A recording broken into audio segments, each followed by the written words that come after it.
Menjawab pertanyaan menggantung tadi Mbak Alun. Kalau Rano Karno apa pertimbangannya? Pertimbangannya Rano pernah di pemerintahan. Dia pernah menjabat wagub, terus dia menjadi gubernur. Jadi paling tidak bisa mengimbangi. Dan Rano juga menurut saya cukup merakyat. Dan bisa bekerja sama untuk membangun satu kota lah. Tapi dua-duanya nama yang pernah muncul ataupun nama yang pernah gemilang dan bahkan masih gemilang di dunia showbiz ya, Mbak ya? Kebenaran aja. Kebenaran aja. Oke, bukan Kebenaran. jadi salah satu indikator begitu ya, Mbak ya? Enggak juga, tapi kebenaran orang-orang yang saya yakini bisa bersama-sama membangun negeri. Ya kan? Kita nggak boleh juga underestimate karena dia bekas artis, dia tidak punya kemampuan. Kita lihat Joseph Estrada di Filipina, dia bisa jadi presiden dan dia juga bisa memimpin, ya kan? Jadi kita lihat bintang film Amerika itu bisa jadi gubernur, siapa Arnold Schwarzenegger, ya kan? Jadi please don't underestimate artis, oh anak muda. Let them kreasi, pasti lebih baik daripada kita. Tadi sudah sempat sebelumnya kita bahas Mbak mengenai sejumlah nama-nama yang masuk ke bursa Pilkada Jakarta. Ada nama Anies Baswedan, Ahok, kemudian katanya juga mungkin ada nama Ridwan Kamil, walaupun kita belum tahu nih. Dari Golkar sendiri pun juga sudah menyebutkan nama Babah begitu sebagai calon gubernur Jakarta. Kalau dilihat dari sejumlah nama yang bermunculan saat ini, Babah ngelihatnya gimana nama-nama tersebut? Oh, bagus-bagus. Anak bangsa yang luar biasa. Kita lihat Pak Anies, Pak Ridwan Kamil, Pak Ahok. Kita nggak usah ragukan integritasnya. Saingan terberatnya berarti siapa dong, Mbak? Buat saya? Ya maaf. Saya bukannya sombong. Kalau buat saya, kalau sudah turun, saya nggak pernah ada pesaing yang saya khawatirkan. Ini maaf, bukan sombong, maaf. Tapi kalau sudah mau bertarung, ya harus menang. Gitu. Jadi strategi apa yang mungkin yang sudah terfikirkan, pemetaan seperti apa yang sudah mungkin terfikirkan oleh Mbak Alun, kalau merasa saya turun, saya yakin saya pasti menang? Ya kalau sudah turun, harus meyakini. Kalau ragu-ragu, jangan turun. Buat saya kan saya anak kampung, Mbak. Anak kampung kalau udah dilepas di gelanggang, pasti tarung. Kalau nggak mau tarung, ya di pinggir gelanggang aja. Jadi makanya saya kalau udah begini, udah dapat surat, ya kita harus yakini bahwa ini kita menang untuk kebaikan. Bukan untuk cari kuasa, untuk berbuat yang tidak baik. Tapi kalau untuk kebaikan, insya Allah rakyat percaya, Tuhan ridho, kun fayakun. Jadi. Yang lebih enak jadi pebisnis atau jadi politisi sih, Mbak? Kalau dari pengalaman Mbak Alun? Saya belum pernah jadi politisi, makanya saya nggak tahu nih enak apa nggak enaknya. Tapi kalau jadi pebisnis, saya udah tahu enaknya. Gini, enaknya gini. Duit saya bisa saya kapitalisasi. Kalau pebisnis? Ya, 1 jadi 1.000 atau mendadak 1 jadi 1 miliar. Saya nggak perlu buat laporan duit saya dari mana. Yang namanya untung, itu kan untung bisa dari macam-macam. Yang penting nggak nyolong. Ya kan? Kalau saya jadi politikus, setiap tahun saya harus laporkan. Harta saya naik sedikit aja saya harus laporkan. Terus ditanya dari mana harus diberi penjelasan. Kalau pebisnis kan nggak usah, yang penting dibayar pajaknya, selesai. Nah ini yang saya tahu, jadi pengusaha lebih enak. Tapi kalau politikus, saya belum tahu. Nanti deh ya, kalau saya udah merasakan kalau dipilih oleh rakyat, saya kasih tahu enak apa enggak enak. Belum bisa jawab sekarang meskipun sudah pernah bergabung di partai, tapi pada saat itu belum aktif berpolitik ya, Mbak ya? Saya tidak pernah berpikir untuk berpolitik. Saya cuman kepengen tahu, what is politik? Saya belajar dari dulu. Jadi sejak pramuka SMP itu kan underbow-nya di bawah Kuarnas kita pramuka.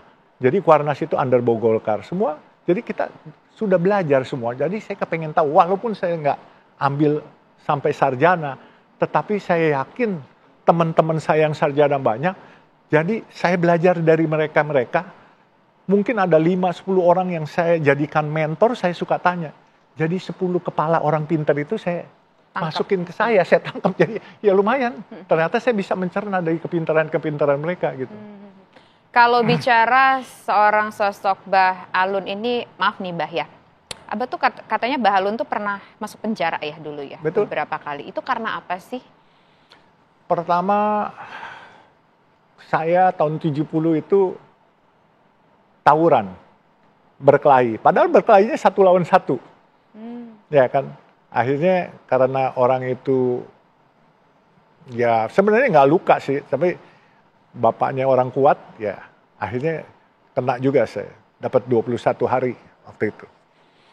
Terus tahun 74 Malari. Itu kampung saya diserang. Saya waktu itu sebagai wakil RW 03 Kelurahan Pasar Baru, Krekut Bunder. Saya mengamankan daerah perumahan di sana. Masa datang hari itu. Masa datang, saya bendung. Saya bilang jangan. Nggak bisa, itu udah timpuk mau bakar. Saya bilang, kalian orang Islam. Kalian takbir melulu. Tapi kenapa kalian harus ini? Enggak, ini bukan Islam katanya. Saya Muslim. Saya bilang gitu. Saya bilang, ayo takbir. Takbir mereka. Begitu takbir, saya bilang, jangan di sini. Sini Muslim semua, saya bilang. Akhirnya saya alihkan. Waktu itu masih ada saksi hidupnya. Hariman Siregar. Tokoh Malari, Hariman Siregar. Itu dia dari atas gedungnya. Dia teriak-teriak. Dia panggil saya dulu Alun. Lung, jangan. Nanti kamu ditangkap katanya. Karena saya berasa sih gini, kenapa harus ditangkap? Saya ngamanin kampung saya. Dikala ada kerusuhan, saya ngamankan. Bener. Ditangkap beneran. Waktu malam jam 8 kita kan jaga kampung, jaga malam semua. Saya di pos RW. RW saya tentara waktu itu. Tapi RW saya lagi dinas. Saya wakil RW. Tahu-tahu 10 mobil datang beriring-iringan. Yang namanya Yusuf Hamka siapa? Saya bilang. Dia bacain surat penangkapan. Lah, kenapa saya bilang? Ya ikut aja katanya. Terus akhirnya saya bilang sama yang jaga semua teman-teman Hansip, tolong sampaikan ke kakak saya. Saya dibawa ke Polda Metro. Saya tanya, dibawa ke Polda Metro? Dibawalah saya ke Polda Metro. Ya kan? Nah, dibawa ke Polda Metro, saya diinterogasi, diperiksa semua. Dibilang saya dalangnya. Karena saya bisa mengarahkan massa. Massa yang mau rusuh di kampung saya arahkan. Terus saya dibilang dalang. Lucu juga memang. Tapi setelah diperiksa, ada seorang kolonel waktu itu, dari Skogar kalau nggak salah, dia juga masuk di Intel Bakin kalau nggak salah ya, sekarang BIN ya. BIN. Hendro Siono. Bukan Hendro Priyono. Hendro Siono. Itu. Jadi Hendro Siono yang membebaskan saya. Setelah diperiksa, 3 hari, saya nggak bersalah, saya dipulangin. Gitu. Nah, cerita Hendro Priyono pernah membebaskan saya juga. Jadi sebenarnya berapa kali total waktu itu masuk penjara, Bang? 5-6 kali. 5-6 kali. Gara-gara soal? Saya pernah juga selain kasus politik sebagai aktivis, juga pernah perseteruan perusahaan. Saya melaporkan ada pencurian di tempat saya, kayu. Tetapi karena orang itu di-backingi oleh aparat di Kalimantan Tengah, akhirnya saya kena, dicomot 21 hari. Saya masih ingat yang nangkep saya itu Kolonel Polisi Harsono. Itu Kapolwil Kalimantan Tengah, Palangkaraya. Ya sudah. Saya kan nggak berdaya waktu itu. Nggak punya apa-apa. Tapi saya yakin. Waktu itu saya ingat. Saya dititipin di Polres Palangkaraya. Waktu saya dititipin di situ, dari sel saya bisa lihat ke depan. Di depan rumah Danrem. Saya lihat Pak Adam Malik datang situ. Itu was 78. Satu hari saya bilang saya akan kenal dengan Pak Adam Malik. Benar, setelah saya masuk Islam, tahun 81 saya kenal sama Bu Adam Malik, sama Pak Adam Malik. Saya bisa berkenalan. Jadi walaupun di sel, saya punya doa diterima sama Allah. Jadi saya pernah diangkat anak juga sama Bu Adam Malik. Tapi cerita Mbah Alun kan sebagai seorang mualaf, walaupun sekarang seorang motivator muslim begitu ya, Mbah ya. Ceritanya pada saat itu akhirnya bisa memeluk agama Islam gimana sih, Mbah? Tapi nanti dijawab usai jeda berikut. Pemirsa, kami kembali sesaat lagi.